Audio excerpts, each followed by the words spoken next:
முருகா, எல்லாருக்கும் வணக்கம். முதலாக ஓம் சரவணபவ எழுத போகிறேன். எந்த நாள் தொடங்கணும்னு கேட்டவங்களுக்காக ஆல்ரெடி வீடியோ போட்டிருக்கோம். நான் திரும்பவும் எக்ஸ்பிளைன் பண்ணுறேன். செவ்வாய்க்கிழமை ஸ்டார்ட் பண்ணுங்கள். வர செவ்வாய்க்கிழமை 30/6/2026 உங்களுக்கு வருது.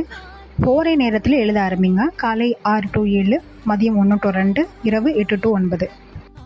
ஸ்லோகம் நான் எழுதியிருக்கிற மாதிரியே ஒவ்வொரு ஸ்லோகமும் 6 முறைன்னு 36 முறை எழுதுகிற மாதிரி இருக்கும். எத்தனை நாட்கள் எழுதணும்னு கேட்டிங்கன்னா, வாரந்தோறும் செவ்வாய்க்கிழமை மட்டும் எழுதிக்கலாம். அப்படி இல்லை, விரதமாக இருந்து ஒரு குறிப்பிட்ட நாட்கள் தொடர்ந்து எழுதலாம். அதுவும் இல்லை அப்படின்னா நீங்கள் தினசரி எழுதுகிற மாதிரியும் வச்சுக்கலாம். வழிபாட்டு முறைன்னு கேட்டிங்கன்னா, பூஜை ரூமில் இதே மாதிரி ஒரு சர்க்கோணம் நீங்கள் போட்டுட்டு ஒரு நெய் தீபம் ஏற்றி முதல்ல தொடங்குங்க. அப்படி இல்லைன்னா உங்களுக்கு தெரிஞ்ச வேல் கோலம் ஏதாவது ஒன்று அந்த மாதிரி போட்டுட்டு ஒரு நெய் தீபம் கண்டிப்பாக ஏற்றி நீங்கள் ஸ்டார்ட் பண்ணுங்கள். கண்டிப்பாக நீங்கள் நினச்சது நடக்கும். முருகா, நீயே என் வரம்.